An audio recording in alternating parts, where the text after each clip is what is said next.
Hello gossip mongers, welcome to the gossip nest. আজকে আমরা কথা বলবো টলিউডের জনপ্রিয় নায়িকা শুভশ্রী গাঙ্গুলির ব্যাপারে।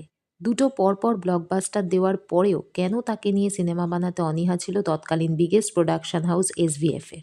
Let's take a quick flashback on her journey for better understanding.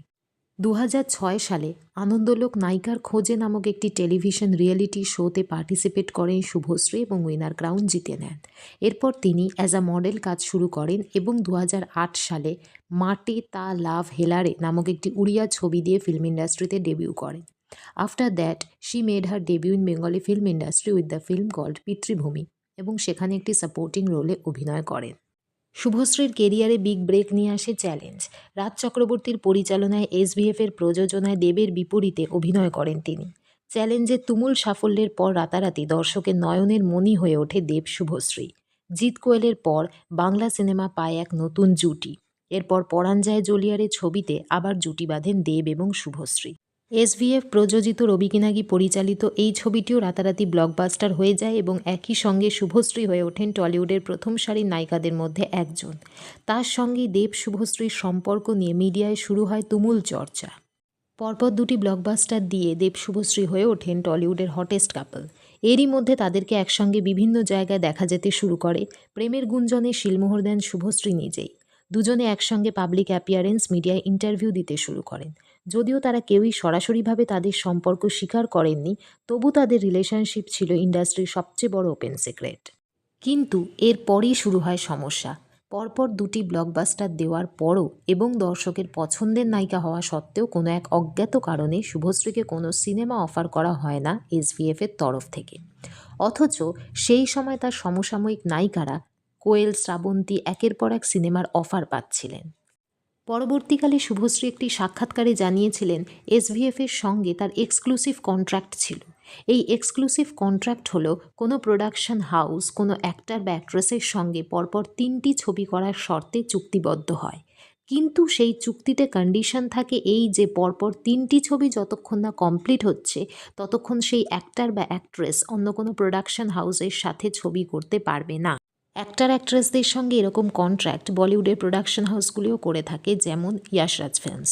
Ranbir Singh, Anushka Sharma, শ্রদ্ধা কাপুর, বাণী কাপুর এবং আরও অনেক নিউকামারদের সঙ্গে এরম ৩টি ছবির এক্সক্লুসিভ কন্ট্রাক্ট করা হয়েছিল।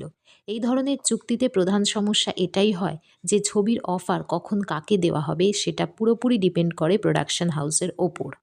কন্ট্রাক্টের কারণে ছবির জন্য ওয়েট করতে গিয়ে অনেক সময় অ্যাক্টর অ্যাক্ট্রেসরা ফ্রাস্ট্রেটেড হয়ে পড়ে, কিন্তু চুক্তির শর্তানুসারে তারা অন্য কোনো প্রোডাকশন হাউসের সঙ্গে কাজ করতে পারেন না। অনেক সময় তাদের কাছে ভালো স্ক্রিপ্ট এলেও তা রিজেক্ট করে দিতে হয় এবং যে প্রোডাকশন হাউসের সঙ্গে চুক্তি রয়েছে তাদের ছবির স্ক্রিপ্ট যেমনই হোক বা স্ক্রিন টাইম যত কমই হোক সেই ছবি তাদের অ্যাকসেপ্ট করতে হয়। তার মেন রিজন এই প্রোডাকশন হাউসগুলো ইন্ডাস্ট্রিতে খুব পাওয়ারফুল হয়ে থাকে এবং নিউ কামার্সরা কেরিয়ারের শুরুতে এই প্রোডাকশন হাউসগুলোর সাথে কোনো রকম ঝামেলায় যেতে চায় না। শুভশ্রীর ক্ষেত্রেও এরকমই হয়েছিল।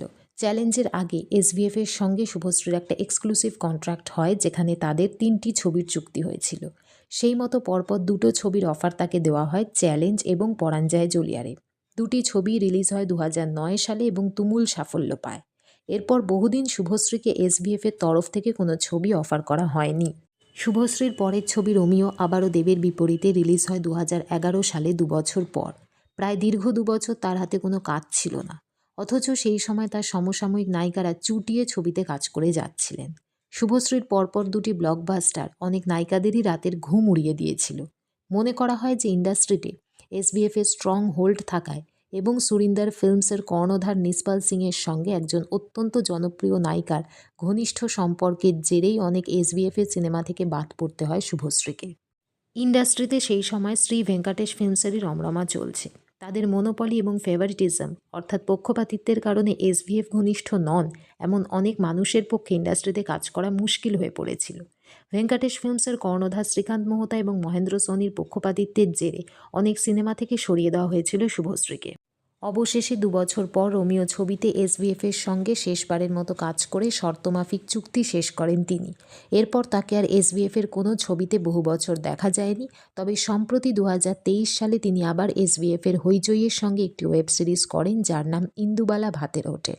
ওয়েব সিরিজটি যথেষ্ট জনপ্রিয় হয় এবং তাতে শুভশ্রীর অভিনয় প্রশংসিত হয়। বর্তমানে রাজ এবং শুভশ্রীর নিজস্ব প্রোডাকশন হাউস রয়েছে। সম্প্রতি 2024-এ মুক্তিপ্রাপ্ত সন্তান ছবিটি দিয়ে শ্রী ভেঙ্কটেশ ফিল্মসের সঙ্গে শুভশ্রী কামব্যাক করেন। সন্তান ছবিতেও শুভশ্রীর অভিনয় যথেষ্ট প্রশংসিত হয়েছে। আশা করি ভবিষ্যতে শুভশ্রী আর SVF একসাথে আরও অনেক প্রজেক্টে কাজ করবেন। ভিডিওটি ভালো লেগে থাকলে অবশ্যই লাইক, শেয়ার অ্যান্ড সাবস্ক্রাইব করে দেবেন। Thank you.